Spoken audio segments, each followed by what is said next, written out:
Les chars israéliens se sont frayés un chemin vers le centre de Khan Younes au sud de la bande de Gaza. Selon le Hamas, près de 18 000 Palestiniens sont morts dans les frappes israéliennes. Plusieurs rassemblements contre l'antisémitisme ont eu lieu partout en Europe ce week-end. Plusieurs milliers de personnes se sont rassemblées à Bruxelles et Berlin. L'ultralibéral Javier Milei a été investi président ce dimanche à Buenos Aires en Argentine. Parmi les invités présents à la cérémonie, Jair Bolsonaro, Viktor Orban et Volodymyr Zelensky. L'agence de presse Reuters rapporte que les chars israéliens se sont frayés un chemin vers le centre de Khan Younes ce dimanche dans le cadre de l'offensive terrestre israélienne dans le sud de la bande de Gaza. Selon Tsahal, les chefs du Hamas se trouveraient dans cette ville, mais c'est aussi là que des milliers de Gazaouis ont trouvé refuge au début des frappes israéliennes en octobre dernier. Selon le mouvement islamiste, près de 18 000 Palestiniens ont été tués depuis le 7 octobre. Le Premier ministre du Qatar a déclaré que les efforts de médiation se poursuivaient pour mettre un terme à la guerre et permettre la libération de tous les otages. Israël a déclaré que le Hamas détenait toujours 117 otages, ainsi que les dépouilles de 20 personnes tuées lors de l'attaque du 7 octobre. De son côté, le Hamas assure qu'aucun otage ne sortira vivant de Gaza sans négociation. L'Organisation mondiale de la santé a adopté une résolution réclamant une aide immédiate pour la bande de Gaza. L'organisation souligne la situation catastrophique dans laquelle se trouvent les Gazaouis depuis la reprise des hostilités.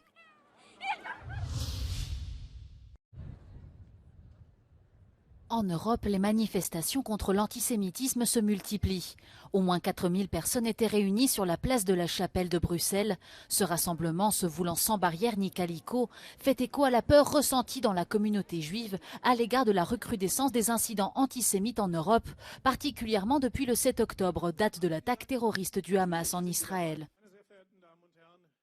En Allemagne, sous la devise « Plus jamais maintenant », des milliers de personnes, politiques, artistes et célébrités se sont rassemblées pour s'opposer à l'antisémitisme. Parmi les participants, plusieurs élus de tous bords politiques, des joueurs de football, le président du Conseil central des Juifs d'Allemagne et le chanteur Herbert Grönemeyer. Au début de la marche, sur la scène principale, une prière commune des protestants, catholiques, musulmans et juifs a été tenue.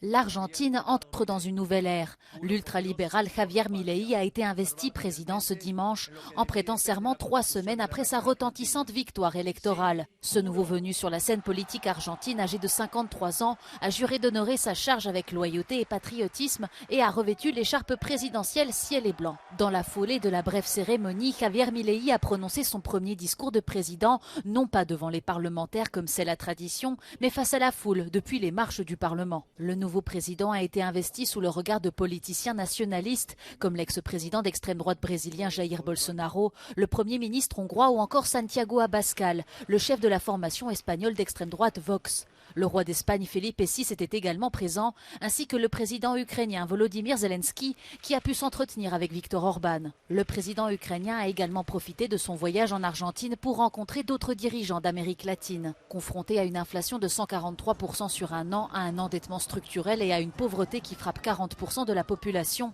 l'Argentine se prépare à une thérapie de choc promise par Javier Milei pour réduire la dépense publique.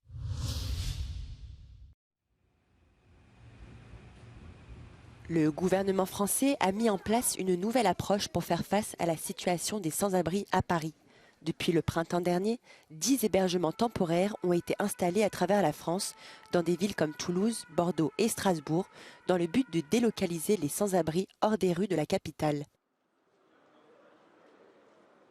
More than 60 organizations sent a letter to the Olympic Games Committee, condemning this relocation strategy as a social cleansing method. They believe the government intends to create a polished image of the capital before the 2024 Olympic Games in Paris. Paul Lozzi, one of the spokespersons for the collective of associations, explained his concerns to us. On peut s'imaginer que par exemple, je suis un demandeur d'asile afghan, j'ai fui la dictature des talibans, j'arrive à Paris, mais un jour il y a un bus bus qui vient sur mon campement et qui m'emmène. Si malheureusement je suis pas dans les bonnes cases administratives, je vais me retrouver dans une région où potentiellement il y aura beaucoup moins d'assauts pour le médical, pour le social, pour le juridique. Et donc je reviendrai à Paris. En fait, c'est une politique qui avait déjà lieu, mais les JO viennent accélérer ça parce qu'il y a un impératif de faire ce qu'eux appellent une ville propre. Et le travail de harcèlement et de nettoyage, c'est les mots du ministre de l'Intérieur. Et donc on sait que ça s'adresse aussi aux populations que l'État considère comme indésirables.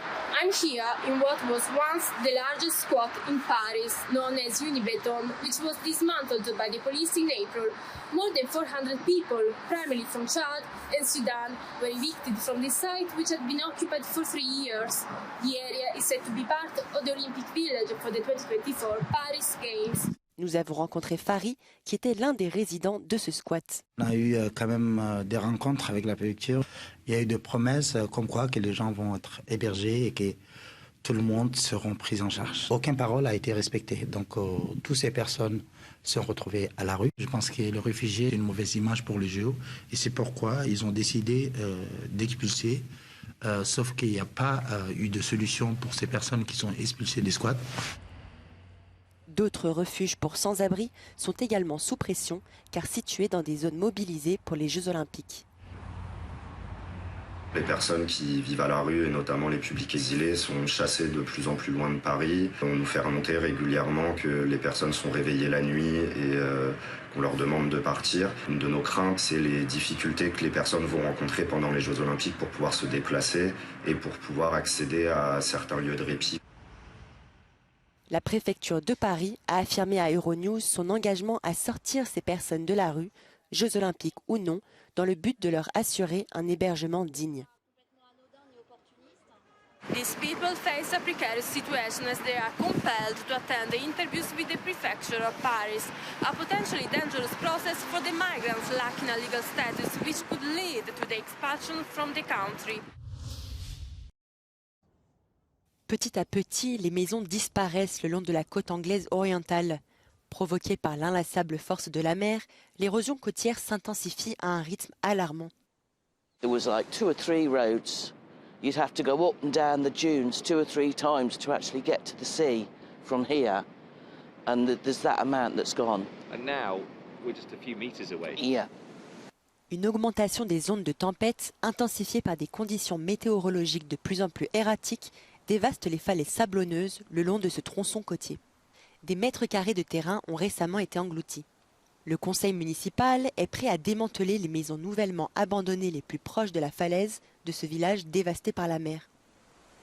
This is somebody's driveway, and until very recently it led to a road that connected to homes along this beachfront. But now that road is on the beach. These homes are just meters away from the same fate. Local people say coastal erosion is speeding up rapidly. It is climate change itself. That's what's going to tear not only this nation apart, but many others. And those that are able to survive it will be those that have organised for it now. Les experts de l'érosion côtière avertissent. Les gouvernements locaux et les nations doivent se préparer aux défis à venir. Over time, those storms will be more extreme, in line with the changes that we expect with climate change. So we need to be prepared for that, and we need to understand how to prepare communities in the long run to be able to be resilient and withstand those kind of events.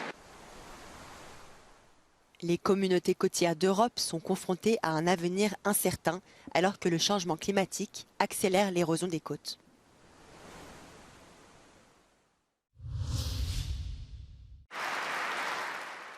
La cérémonie du prix Nobel de la paix à Oslo s'est déroulée ce dimanche sans sa lauréate Narges Mohammadi, toujours emprisonnée en Iran.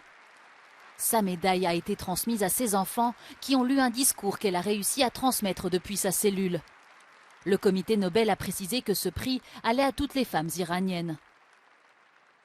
This year's Peace Prize recognizes the brave women in Iran and around the world who fight for basic human rights and for an end to the discrimination and against segregation of women.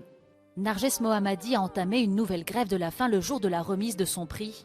La militante iranienne, connue pour être l'un des principaux visages du soulèvement Femmes, Vie, Liberté, a été arrêtée et condamnée à maintes reprises ces dernières décennies.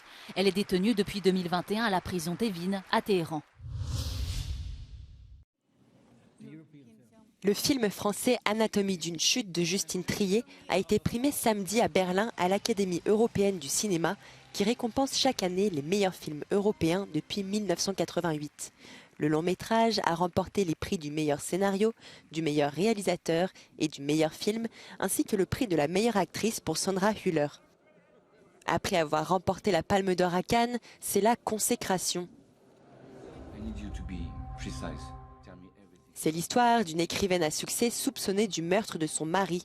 À travers l'enquête et le procès qui s'ensuivent, Justine Triet livre une véritable dissection de la relation du couple, magnifiquement interprétée par l'actrice allemande Sandra Hüller, muse de la réalisatrice.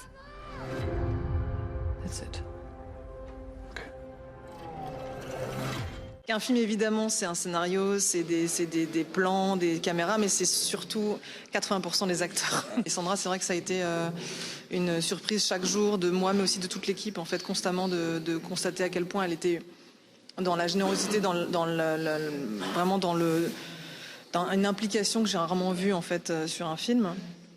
Et donc voilà, je lui dois évidemment ce film, d'une certaine façon. Parmi les autres films en compétition figuraient The Zone of Interest de Jonathan Glazer, Green Border d'Agnieszka Holland, Moi capitaine de Matteo Garrone et Les Feuilles mortes d'Aki Kaurismäki. La 36e cérémonie des European Film Awards a montré toute la richesse, la diversité et la pertinence des cinémas européens. Avec cette année, une compétition particulièrement relevée et des films qui prennent en temps réel le pouls de l'Europe et du monde. Des films particulièrement sensibles et engagés qui nous permettent de mieux comprendre notre humanité et ses nombreuses failles. À Berlin, Frédéric Ponsard pour Euronews.